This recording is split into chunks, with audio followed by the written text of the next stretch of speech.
Hello everyone, this is Priya Pawar again. कैसे हैं आप सब? आई होप आप सब बहुत अच्छे होंगे और आपकी तैयारी भी बहुत अच्छी चल रही होगी। हमने स्टार्ट किया था ह्यूमन डाइजेशन और एक्सक्रीशन से रिलेटेड मल्टीपल चॉइस क्वेश्चंस को सॉल्व करना है। इनके एक्सप्लेनेशन मैं हिंदी और इंग्लिश दोनों में बता रही हूँ। तो हमने लगभग 14 MCQs इसके देख चुके हैं, साथ ही साथ उनका एक्सप्लेनेशन और एनालिसिस भी देख लिया है। ठीक है, तो पाचन तंत्र और सर्जन तंत्र से रिलेटेड और क्या इंपॉर्टेंट MCQs है या बहुविकल्पीय प्रश्न है जो पहले भी विभिन्न परीक्षाओं में पूछे जा चुके हैं। ठीक है, उनको हम सॉल्व करते जा रहे हैं। तो चलिए स्टार्ट करते हैं आज का लेक्चर। पहला जो क्वेश्चन है उसको देख लेते हैं। यह है question number 15। The major chemical compound found in human kidney stone is, मतलब मानव में जब जो वृक्क होता है अगर उसमें स्टोन्स आ जाते हैं जिसे हम पथरी कहते हैं, तो वो पथरी किस चीज़ का बना हुआ होता है? किडनी स्टोन किस चीज़ का बना हुआ होता है? तो किडनी स्टोन बना हुआ होता है कैल्शियम ऑक्सलेट का। ठीक है, किसका बना हुआ आता है? तो कैल्शियम ऑक्सलेट। ये याद रखिएगा, बहुत इम्पॉर्टेंट क्वेश्चन है। IAS के प्री 1998 में ये क्वेश्चन पूछा गया था। चलिए देखते हैं कि कैल्शियम ऑक्सलेट क्या होता है। तो कैल्शियम ऑक्सलेट एक केमिकल कंपाउंड है, रासायनिक यौगिक है, जो फॉर्म होता है एनवलप शेप के क्रिस्टल में। ठीक है, एनवलप शेप के क्रिस्टल में जिसको प्लांट्स में हम देखेंगे तो रेफाइट्स कहते हैं। और जो ह्यूमन किडनी है या मानव शरीर में जो वृक्क होता है उसमें भी स्टोन्स या पथरी के लिए जो कॉन्स्टिट्यूएंट होता है या रिस्पॉन्सिबल जो होता है उसको हम कहते हैं कैल्शियम का ऑक्सलेट। ठीक है, आई होप आपको ये क्वेश्चन समझ आया होगा। चलिए देखते हैं नेक्स्ट क्वेश्चन। दूसरा क्वेश्चन कहता है the stones present in gall bladder. Gall bladder मतलब ये पित्ताशय कहते हैं हम इसे, जो कि लीवर में जो बाइल जूस प्रोड्यूस होता है वो यहीं पर सेव होता है। ठीक है, जो भी पित्त रस होता है वो गॉल ब्लैडर में ही सेव होता है। तो ये जो स्टोन्स इसमें होते हैं वो किस चीज़ को अफेक्ट करते हैं और किसके डाइजेशन में या पाचन में रुकावट आती है अगर गॉल ब्लैडर में पथरी हो जाए या गॉल ब्लैडर में स्टोन्स हो जाए? तो ये होता है फैट के डाइजेशन के लिए। ठीक है, तो फैट के डाइजेशन में गड़बड़ी आ जाएगी अगर आपके गॉल ब्लैडर में स्टोन्स हो जाएंगे। ठीक है, अब देख लेते हैं कि ये क्यों होगा। तो हमको जैसे पता है कि गॉल ब्लैडर का काम क्या होता है, बाइल जूस जो लीवर बना रहा है उसको स्टोर करके रखना। ठीक है, तो अगर बाइल में अगर स्टोन आ जाता है तो ये डाइजेशन ऑफ जो फैटी फूड्स है उसको अफेक्ट करेगा। ऑब्वियसली अगर स्टोन्स वहाँ पर हैं तो सही तरीके से जो आपका बाइल जूस स्टोर होना चाहिए वो नहीं हो पाएगा। इसके कारण आपको क्या हो सकता है, डाइजेशन ऑफ फैट में प्रॉब्लम आ सकती है। अब नेक्स्ट क्वेश्चन है असर्शन और रीज़न वाला। ठीक है, अगर इस टाइप के क्वेश्चन कभी भी आते हैं तो इसके बीच में आपको हमेशा लगाना है बिकॉज। क्या लगाना है? बिकॉज। ठीक है, बिकॉज लगाना है या क्योंकि लगाना है। ठीक है, इससे क्या होगा, आप पहले वाला जो स्टेटमेंट बोलेंगे, ठीक है, वो किस कारण से हो रहा है वो सेकंड में आपको पता चल जाएगा। इसलिए ये दोनों के बीच में आपको बिकॉज लगाना है। याद रखिएगा, कभी भी असर्शन रीज़न के क्वेश्चन आते हैं, ठीक है, तो उस केस में आपने बीच में बिकॉज या क्योंकि लगाना है। तो असर्शन ये कहता है in human body the liver has important role in fat digestion.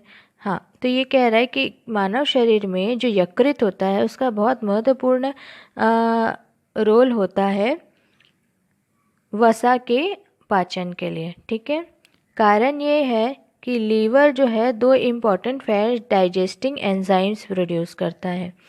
ठीक है, तो इसमें आपको ऑप्शंस किस तरीके से आते हैं आई होप आपको पता होगा, फिर भी मैं एक बार बता देती हूँ।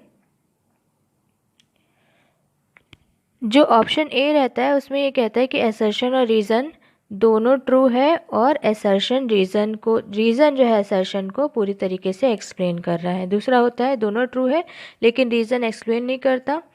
तीसरा ऑप्शन होता है कि असर्शन सही है, रीज़न फॉल्स है। और चौथा होता है कि जो असर्शन है वो गलत है लेकिन रीज़न सही है। ठीक है, तो चलिए हम देखते हैं कि इसका जो आंसर है वो क्या होगा।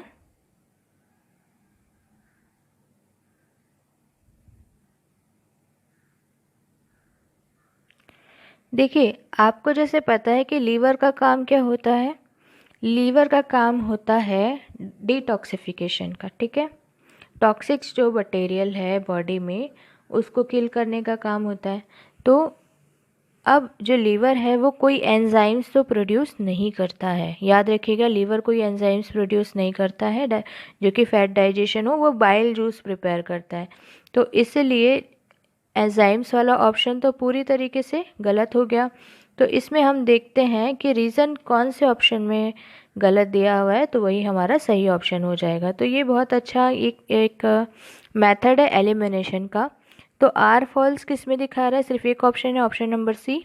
तो हमारा ऑप्शन क्या हो जाएगा, option number C, where A is true, because yes, liver helps in digestion of fat but it does not produce any such enzymes। इसलिए option number C is the correct option. चलिए देखते हैं explanation.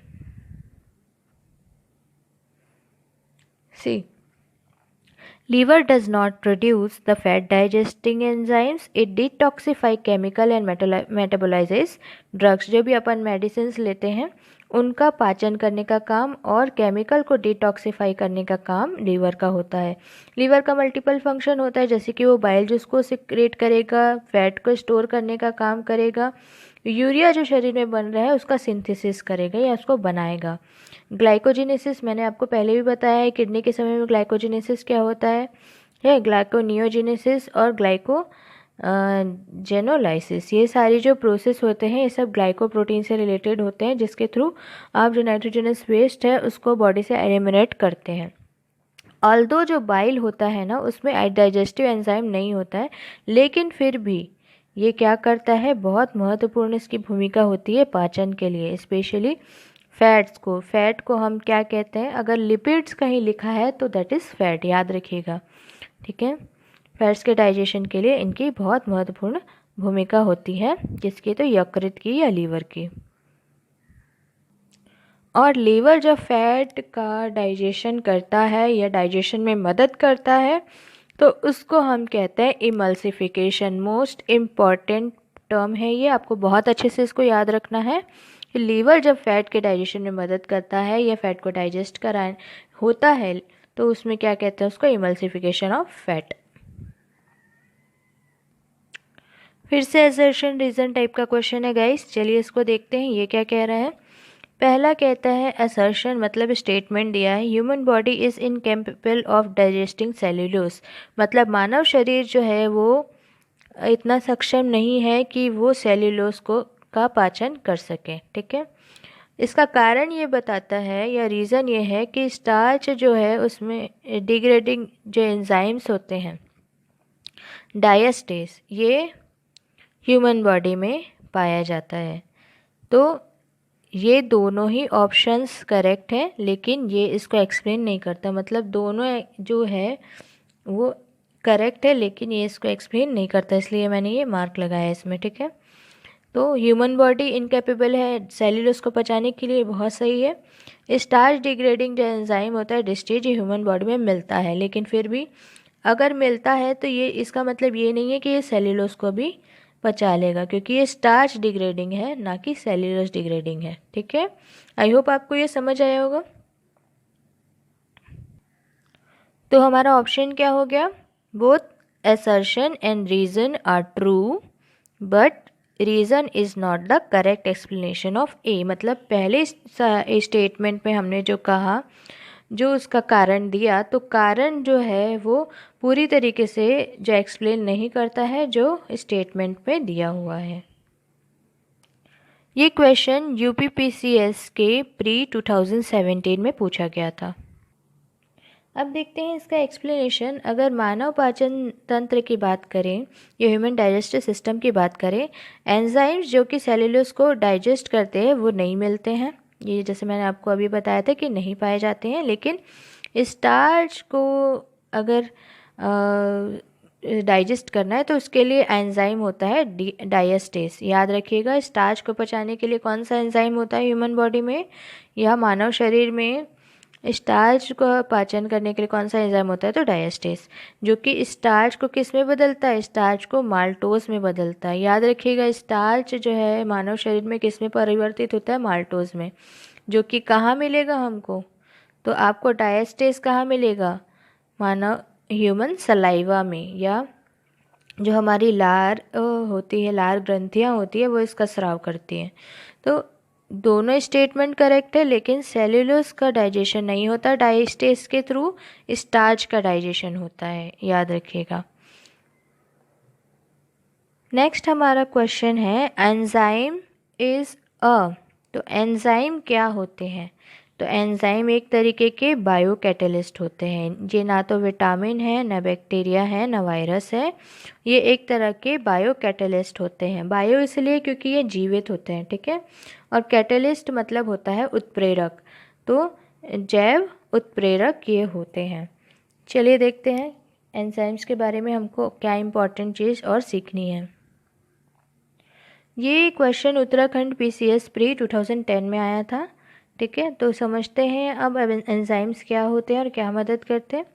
तो enzymes क्या होते हैं? ये biological molecules होते हैं जो कि बायो कैटलिस्ट या जैव उत्प्रेरक की तरह काम करते हैं। ये हेल्प करते हैं कॉम्प्लेक्स रिएक्शन को होने के लिए, जो कि कहीं ना कहीं हमारी जो विभिन्न गतिविधियां हैं उनसे रिलेटेड होते हैं। बेसिकली ये क्या होते हैं? प्रोटीन्स होते हैं। याद रखिएगा, एंजाइम्स क्या है? ना ये विटामिन है, ना ये वायरस है, ना बैक्टीरिया। ये होते हैं प्रोटीन, ठीक है, जो कि केमिकल ट्रांसफॉर्मेशन करने के काम में आते हैं, जो कि ऑर्गेनिक, यौगिक या ऑर्गेनिक कंपाउंड होते हैं उनका। तो अभी मैंने आपको बताया था एंजाइम्स क्या होते हैं। तो एंजाइम्स होते हैं प्रोटीन। क्या होते हैं? प्रोटीन। देखिए क्वेश्चन इतना इम्पॉर्टेंट है, लगातार ये क्वेश्चन लगभग 5-6 वर्षों में पूछा गया है। तो मैं आपको बता देती हूँ कब कब ये क्वेश्चंस आए हैं।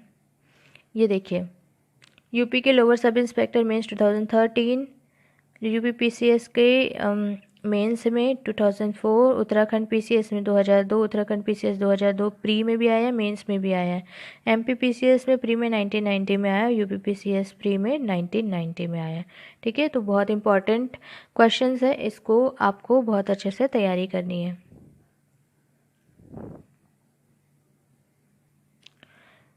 चलिए देखते हैं नेक्स्ट क्वेश्चन।